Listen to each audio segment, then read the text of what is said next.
بسم اللہ الرحمن الرحیم۔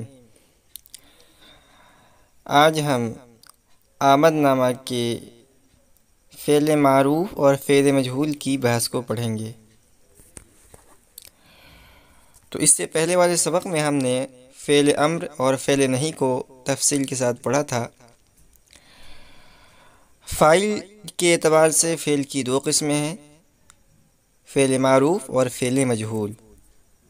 تو سب سے پہلے ان کے سارے کی تعریف کر رہے ہیں۔ تو کہتے ہیں فعل معروف وہ فعل متعدی ہے جس کا فاعل یعنی کرنے والا معلوم ہو۔ تو فعل معروف کے اندر فاعل معلوم ہوتا ہے، فاعل کی وضاحت ہوتی ہے۔ فاعل مطلب کرنے والا، فعل کا کرنے والا، کام کا کرنے والا، یہ معلوم ہوتا ہے، اس کی وضاحت ہوتی ہے۔ جیسے مثال دے رہے ہیں، جیسے زید خواند، اس کا ترجمہ کریں گے زید نے پڑھا۔ تو خواند فعل معروف ہوا، یہ خواند یہ فعل ہے، یہ فعل معروف ہے کیونکہ پڑھنے والا معلوم ہے یعنی زید۔ تو زید خواند کے اندر زید یہ فاعل ہے اور خواند فعل ہے، اور یہ فعل معروف اور فعل مجہول میں سے فعل معروف ہے اس لیے کہ اس کا فاعل معلوم ہے۔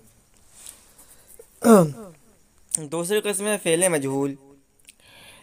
تو فعل مجہول وہ فعل ہے جس کا فاعل معلوم نہ ہو، جیسے کتاب خواندہ شد، کتاب پڑھی گئی۔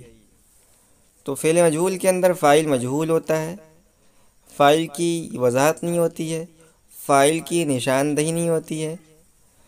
جیسے ہم نے کہا کتاب پڑھی گئی، تو جب ہم نے کہا تو اتنی بات تو معلوم ہوئی کہ ایک کام یعنی پڑھنے کا کام ہوا ہے، کتاب کو کسی نے پڑھا ہے، مگر کتاب کا پڑھنے والا یعنی فاعل کون ہے یہ ہمیں معلوم نہیں ہے، اس کو کہتے ہیں فعل مجہول۔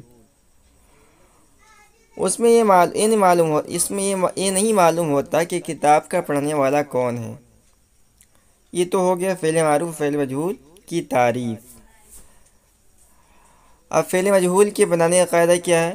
اس کے بنانے کا قاعدہ یہ ہے کہ جس مصدر کا فعل مجہول بنانا ہو اس کے ماضی مطلق کے صیغہ واحد غائب پر ہا زیادہ کر کے جو بھی فعل اور صیغہ بنانا ہو وہ مصدر شدن سے بنا کر اس کے آخر میں لگا دیتے ہیں۔ جیسے کر سے کردہ شد۔ تو یہ آسان سا قاعدہ ہے، اس کو انہوں نے بہت ہی ٹیڑھے انداز میں ذکر کیا ہے۔ تو قاعدہ یہ ہے کہ جس مصدر کا فعل مجہول بنانا ہو تو اس کے ماضی مطلق کے صیغہ واحد غائب پر۔ تو اس سے معلوم یہ ہوا کہ فعل مجہول یہ ماضی مطلق سے بنتا ہے، مصدر سے نہیں بنتا ہے بلکہ ماضی مطلق سے بنتا ہے۔ تو جس مصدر کا فعل مجہول بنانا ہو، جیسے کہ مصدر ہے کردن، ٹھیک ہے؟ اب کردن کا ترجمہ ہے کرنا، اس کا ہمیں بنانا ہے فعل مجہول۔ تو کیا کریں گے؟ اس کا ماضی مطلق سے فعل نکالیں گے۔ تو اس کا ماضی مطلق کیا ہے؟ تو اس کا ماضی مطلق ہے کرد، ٹھیک ہے؟ تو کیا کریں گے؟ سب سے پہلے اس کے ماضی مطلق کے صیغہ واحد غائب پر۔ تو ماضی مطلق کا صیغہ واحد غائب ہے کرد، ٹھیک ہے؟ اب اس پر ہا زیادہ کر کے، ہا زیادہ کریں گے تو ہو جائے گا کردہ۔ جو بھی فعل اور صیغہ بنانا ہو وہ مصدر شدن سے بنا کر۔ تو ہمیں جو بھی فعل یا جو بھی صیغہ بنانا ہے، جیسے ہمیں واحد غائب کا صیغہ بنانا ہے ماضی مطلق سے، تو ماضی مطلق کا ہمیں واحد غائب کا صیغہ بنانا ہے، تو اس کے آخر میں ہا لگا دیتے ہیں، اس کے آخر میں لگا دیتے ہیں، جیسے کرد سے کردہ شد۔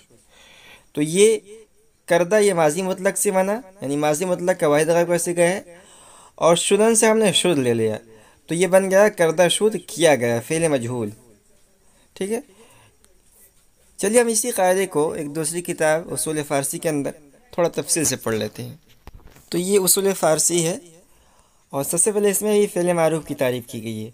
تو فعل معروف اس فعل کو کہتے ہیں جس کا فاعل یعنی کرنے والا معلوم ہو، جیسے خان، اس نے پڑھا۔ فائدہ، اب تک جتنے افعال مذکور تھے سب معروف تھے۔ تو عام طور پر جو افعال ہوتے ہیں کتابوں کے اندر وہ معروف ہی ہوتے ہیں، یعنی فعل معروف کا زیادہ استعمال ہوتا ہے، مجہول کا کم استعمال ہوتا ہے۔ کسی مصلحت کی وجہ سے فعل مجہول کا استعمال کیا جاتا ہے۔ فعل مجہول اس فعل کو کہتے ہیں جس کا فاعل یعنی کرنے والا معلوم نہ ہو، جیسے خواندہ شد، وہ پڑھا گیا۔ قاعدہ کیا ہے فعل مجہول بنانے کا؟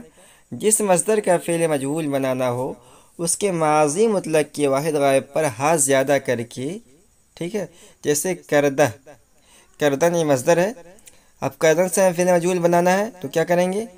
اس کا ماضی مطلق سے سفل نکالیں گے، تو ماضی مطلق ہے کرد، پھر اس پر ہا کا اضافہ کریں گے تو ہو جائے گا کردہ۔ جو فعل اور صیغہ بنانا ہو وہ مصدر شدن سے بنا کر اس کے بعد رکھ لیتے ہیں، جیسے کر سے کردہ شد۔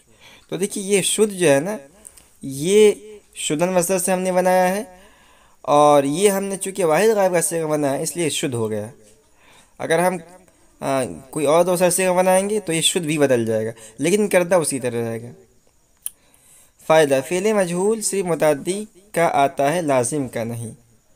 تو یہ آج کا ہمارا سبق تھا، اور اس سبق کے اندر ہم نے فعل لازم اور فعل مجہول کو سمجھا، فعل معروف اور فعل مجہول کو سمجھا، اور فعل مجہول کے بنانے کا قاعدہ ہم نے سمجھا۔